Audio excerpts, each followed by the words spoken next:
السلام عليكم ورحمة الله وبركاته. عاملين ايه؟ يا رب تكونوا بألف خير وصحة وسعادة. النهاردة هنتكلم عن فيديو ازاي يكون حمامي جاهز دايما، وازاي يكون رايق، وازاي يكون نضيف، وازاي يكون ست مختلفة حتى ولو من الحمام بتاع بيتي. انا همشي معاكم خطوة خطوة علشان خاطر نقدر نخلي بيتنا جميل وجديد، وهنعمل سلسلة حلوة لتنظيف البيت، وازاي نتخلص من الكراكيب، وازاي نجعل بيتنا جديد، وازاي نخلي حمامنا دايما رايق، وازاي نخليه دايما لاستقبال الضيوف، وازاي نخلي مطبخنا جميل. بس النهارده هنتكلم عن ازاي نخلي الحمام بتاعنا رايق وجميل ومختلف، ولما حد يجي عندنا ويمشي يقول ياه، ده الحمام بتاعهم جميل حتى لو احنا على قد الايد. بس قبل ما نبدأ ما تنسوش اللايك الجميل، وتسموا الله وتصلوا على رسولنا الكريم وتذكروا الله، ألا بذكر الله تطمئن القلوب. واللي أول مرة يدخل عندي أنا زينب ودي قناتي، أتمنى تنوريني باشتراك ولايك وكومنت جميل مني علشان الفيديوهات الجديدة تقدري تشوفيها وتقدري تستمتعي بيها. أول حاجة، كل واحدة فينا طبعا طبقات مختلفة، في اللي الحمام بتاعها جميل، وفي اللي الحمام بيكون على قده، بس هي من جواها عايزة تظبط الدنيا بتاعتها وتخلي الدنيا بتاعتها أجمل حاجة حتى لو على قد إيديها. على فكرة، الستات اللي دايما على قد إيديهم زي حالاتي بيبقوا عايزين يعملوا كل ما هو جديد. فالنهاردة هنبدأ ونقول أول حاجة بسم الله الرحمن الرحيم. أنا الحمام بتاعي عشان يبقى شيك شوية هعمل إيه؟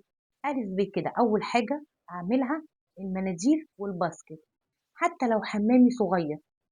يعني أنا عندي الحمام بتاعي قد كده، بس لازم الواحد يدلع الدنيا شوية ويحس إن هو موجود. أنا هنا أنا عايزة أعمل حاجات زي الناس اللي بتعمل، فعايزة أطور من نفسي شوية، عايزة أظبط الدنيا شوية.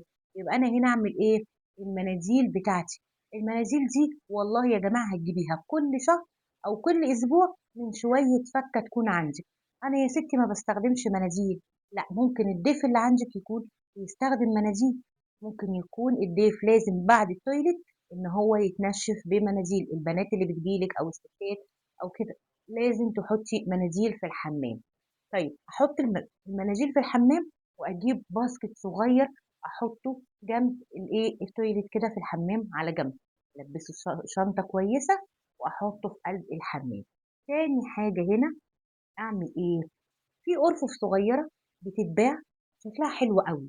انا اقول لك شويه تفاصيل كده تقدري تشتري منها اللي تشتريه، وتقدري تسيبي منها اللي تسيبيه، وبعد كده تبداي تسالي وتعرفي الحاجات دي بتتباع فين.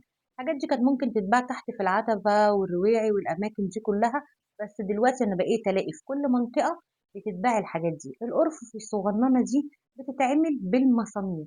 ممكن ان انا اجيب رف صغير، رف واحد، واحطه في الحمام. ده انا حمامي قد كده، لا ممكن تحطيه فوق الكومبليشن كده جنب ركنة الحمام. طبعا كل حمام لازم بيكون فيه ركنة صغيرة على قد ايدك، على قد مستوى فلوسك تقدري ان انت تجيبي ركنة صغيرة وتحطي فيها مفارش صغيرة. المفارش دي بتحطي الركنة، هتحطي ايه في الركنة؟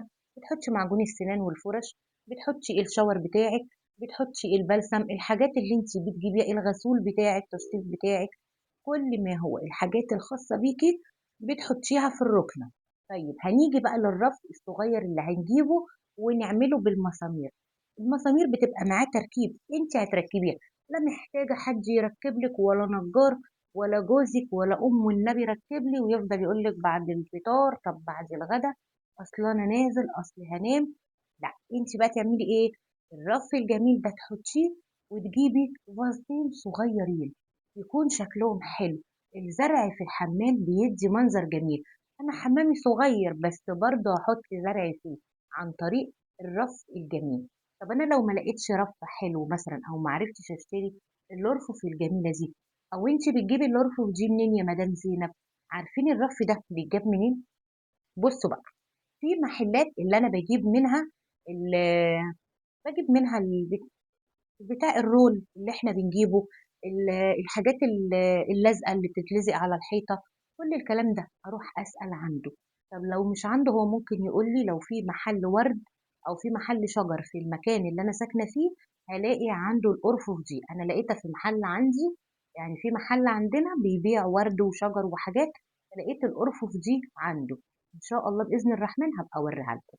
بصوا بقى، تجيبيها وتحطيها وتشتري عليها فصين ورد جمال. طيب كده يبقى شكل الحمام بدأنا إنه يكون مختلف، بالمناديل، بالركنة، بالشاور، بالرف اللي أنا حطيته، بالفازات الورد الصغيرة الجميلة. ففي واحدة تقول لي لا أنا ما بحبش أحط ورد في الحمام، الحمام للحمام وخلاص على كده. لا صدقيني، هيغير معاكي الشكل وهيبقى حلو قوي. طيب هاجي هنا لنقطة مهمة جدا. النقطة دي هي إيه؟ النقطة ممكن لما تكوني حاطة فوط جديدة وتكون نضيفة حطاها للضيف اللي جايلك، هو ممكن يكون ما بيحبش يستخدم أي فوط عند حد، ما بيحبوش إن إيه إن أنت تحطي الفوطة بتاعتك. فأنا بعمل إيه لما رحت عند حد قبل كده؟ أنا بحب إن أنا إيه يعني بركز، مش بركز إن أنا بركز عند الناس، لأ، بنحب التطور. فالفوط اليومية دي عجبتني الفكرة، كان حد قريب مني أوي فحاطط الإيه، الفوط اليومية دي، فالموضوع عجبني فحسيت إن هو مريح. فممكن إن أنتِ كمان تحطي الفوط اليومية، الفوط اليومية دي هتطلعيها مثلًا لضيف بس، إنما أنتِ طبعًا بتستخدمي الفوط بتاعتِك عادي، هو يا دوبك بياخدها اللي هو استخدام ينشف إيده بعد ما يتوضّى. في ناس مش بتحب إن هي تستخدم الفوط بتاعتِك. طب هاجي هنا لنقطة مهمة، ريحة الحمام. ريحة الحمام لازم تكون مختلفة عن البيت بتاعِك. البيت بتاعِك أنا طبعًا بارُش بالمُعطِّر، كل الحاجات دي يا جماعة أنا باجيبها سايبة، باجيبها سايبة من عند إيه، من عند الراجل بتاع المنظفات، محل المنظفات باروح أجيب من عنده المناديل، باجيب من عنده الفوط اليومية، أجيب من عنده المُعطِّر، وهاقول لِك تاني ممكن تجيبي إيه برضه للحمام. طب أنا باجيب هنا المُعطِّر دوًّا بارُش بيه، باخلّي المُعطِّر يكون مختلف، باشتري يا دوبك بخاخة اللي هي الصغيرة، في بتبقى الكبيرة دي باجيبها للشقة، البخاخة الصغيرة دي بارُش بيها بقى بعد ما باغسل السيراميك وتنشفيه كويس أوي. تبدئي إن أنتِ يا ترُشّي على السيراميك، يا تجيبي فوطة تغرقيها كده من المُعطِّر وتبدئي تمسحي بيها السيراميك بتاعِك، تبدئي تمسحي بيها الحنفيات بتاعتِك، باب الحمام، تخلّي الريحة تكون مختلفة. في ناس على فكرة بتبخّر الحمام بتاعها، تمام ما فيش مشكلة، أنا مش ضد إن أنا أبخّر الحمام، كنت باعمل الموضوع ده زمان، بس زي ما بتقولوا دلوقتي ما بقيتش أعمل الموضوع ده. فكرة البخور في الحمام أنا باشوف إن في ناس بتقول عليها حرام وناس بتقول عليها تمام عادي ما فيش أي مشكلة، بس أنا عشان أتجنب موضوع حلال وحرام بقيت أستخدم موضوع المعطر للحمام، بس خلّيه مختلف، يعني ممكن تجيبي ب20 جنيه معطر، تحبي بقى اللافندر، طبعًا أنا باخلّي معطر المسك للبيت، بس باخلّي طبعًا اللافندر أو الياسمين أو الحاجات دي، ما باخلّيش طبعًا معطر المسك للحمام، فباخلّي بقى زي ما باقول لكم ياسمين، فُل، لافندر، كل الحاجات دي ممكن إنِّك تستخدميها للحمام. هنيجي هنا لحاجة بسيطة ممكن أشتريها وتدّيني لمسة حلوة برضه، إيه هي؟ الديسبنسر. الديسبنسر ده باجيبه حوالي يعني عامل 50، 60 جنيه، بتشتريه برضه من أي محل، بتجيبي منه الأدوات المنزلية بتاعتِك. عايزة ديسبنسر صغير، تعملي بيه إيه؟ بتجيبيه وبتحطيه في الحمام. في ناس مش بتحب موضوع الصابونة، أو أنا عن نفسي مش باحب موضوع الصابونة في الحمام، باجيبها وباخلّيها وباجيبها من الغالية وشكلها جميل وريحتها تكون حلوة، بس إيه، فكرة الديسبنسر بتكون معاكِ جميلة أوي. طيب أنا باجيبه هاستخدمه هاعمل إيه، باجيب الشاور اللي هو السايب من عند محل المنظفات، بافتح الديسبنسر وباقوم حاطة فيه الشاور الجميل اللي هو بالريحة العطرية الحلوة. يا دوبك بقى مثلًا بعد الناس ما تاكل اللي عندِك وتتغدى أو تفطر، تتعشى، أيًا كان، بتخش مثلًا التويليت تغسل إيديها أو على الحوض عندِك، بتقومي حاطاه، يا دوبك بتاخدي منه كده بتخلّي الريحة جميلة.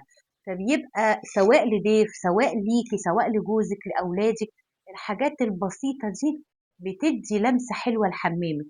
تيجي على حمامِك كده حتى لو هو صغير، يعني أنا زي ما باقول لكم أنا حمامي صغير كده. بس أنا عندي استعداد بقى إن أنا أخلّيه اللي هو جميل جدًا ومُريح أوي. فزي ما باقول لكم الأفكار البسيطة دي هتخلّي الحمّام بتاعِك مختلف، هتخلّيه جديد، مش شرط للضيوف، مش شرط إن أنا أبذل كل جهدي للضيف، أنا أبذل كل جهدي لراحتي أنا الأول. فالحاجات دي جميلة، يا ريت إن أنتم تستخدموها، ويا ريت اللمسات البسيطة دي أنتم تقدروا تعملوها بحاجة بسيطة جدًا، تقدروا إن أنتم تعملوا لمسات في بيوتكم، مش شرط إن أنا أكون معايا فلوس.